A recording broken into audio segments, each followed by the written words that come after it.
Hi everybody, thank you for tuning in to this episode of Growing with Gert.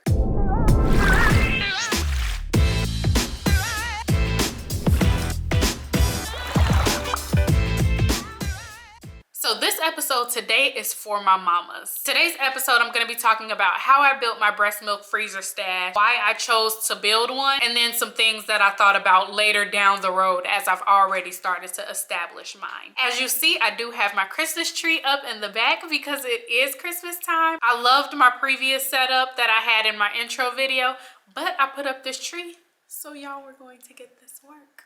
So I decided to talk about building my breast milk freezer stash. And I think it's very prevalent, especially today, with more and more cities doing stay-at-home advisories, which may turn into mandates. We really don't know. I thought that it'd be important to talk about how you can build a breast milk freezer stash all along while still breastfeeding and continuing bottle use if you do that. I've been breastfeeding for 7 months. She does take the breast and she does take a bottle. For me, I wanted to breastfeed up until a year, and having a stash was important for me because I want her to be able to have breast milk even way beyond turning a year. So I do want to make a disclaimer that breastfeeding does not measure how successful you are as a mother. Some people choose not to do it. Some people choose to do it only for a certain amount of time. And some people have a really hard time establishing a breast milk supply. So however your route goes, definitely push yourself to do what you want to do, but don't be pressured by someone else's journey. It's all about you and your baby. My journey also does reflect a little privilege.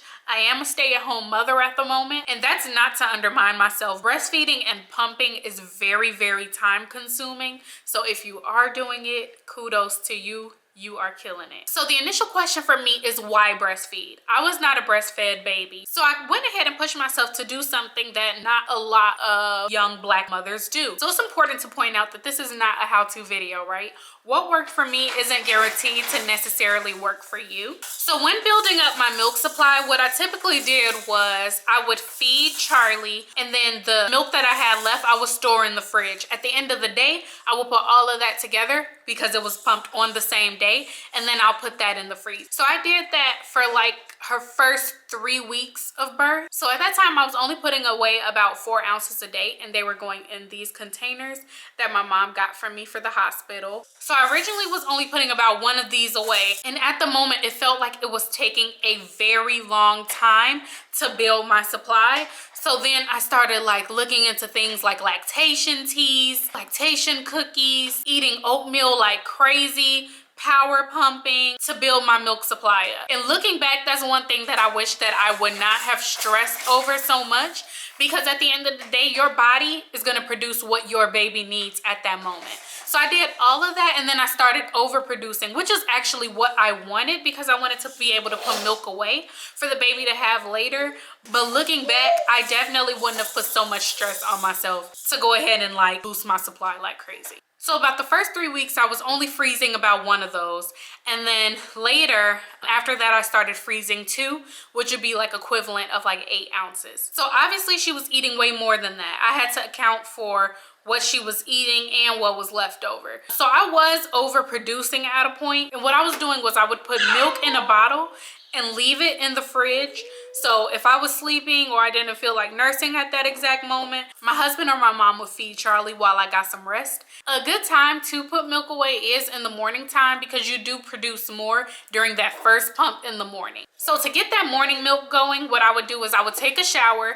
In the shower, you let the warm water just hit your chest, and that encourages a milk letdown. So that warm water, you'll start to feel that pins and needles type of feeling. That encourages that to get that milk flowing. So this is my breast milk freezer stash. It is taking up half of the deep freezer, and I wanted to go ahead and show this to you all just because, you know, I can say that I have a lot of milk put away in the freezer. However, if you don't see the bottom, then, you know, I could really be bamboozled, trick, and hoodwinking you. So I wanted to go ahead and show you this.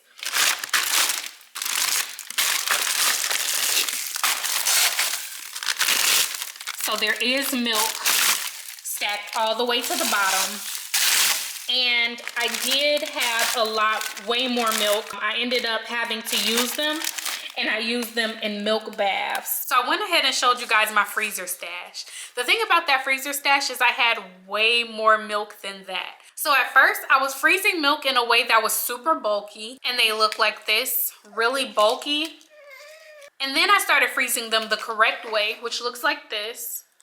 You just fill the milk up to the top and then you lay it flat in the freezer. Pumping and breastfeeding is so time consuming, and I used to be so stressed about it, and looking back, I just wish I wouldn't have been like that. So I will say, if you are trying to build up a freezer stash, I wouldn't be so pressed to start one really fast.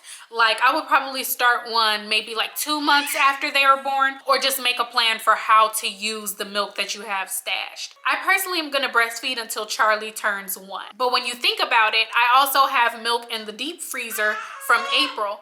So by the time she turns 1, to the first amounts of milk that I have in the deep freezer, it will have been expired by that time. So now I'm making it a point to start pulling milk from the freezer starting next month, and then all the milk that I pump, I'm just gonna be exclusively pumping and putting them in the freezer. She does have her first tooth now, so I'm not trying to get bit, so exclusively pumping it is. So there are a lot of things that you can look at me and say like, oh, you did a lot of things right to build up your freezer supply. But honestly, there were a lot of mistakes that I made, and looking back, I just wish I would not have been so stressed about it. Due to comparison, I thought that I was supposed to be pumping bottles full of milk because that's what I saw other mothers giving their babies. Truth be told, your baby's gonna eat all that they want, and everything else is excess. As long as your baby is gaining weight properly, the baby's eating enough. Also, the boosted milk supply isn't always the greatest thing. Once you have an oversupply, if the baby isn't eating regularly or you're not pumping out regularly, you're gonna have engorged breasts. It's not fun, and your boobs become rock solid. So as you can see, there was a lot of good things that came from building up my breast milk freezer stash. However, I did run into a few obstacles. I did wrap up the video because mommy duties, but I just want to thank you so much for tuning in to this episode of Growing with Gert. And if you have any questions or any ideas, please drop them in the comment box. Be blessed, and I will see you next time.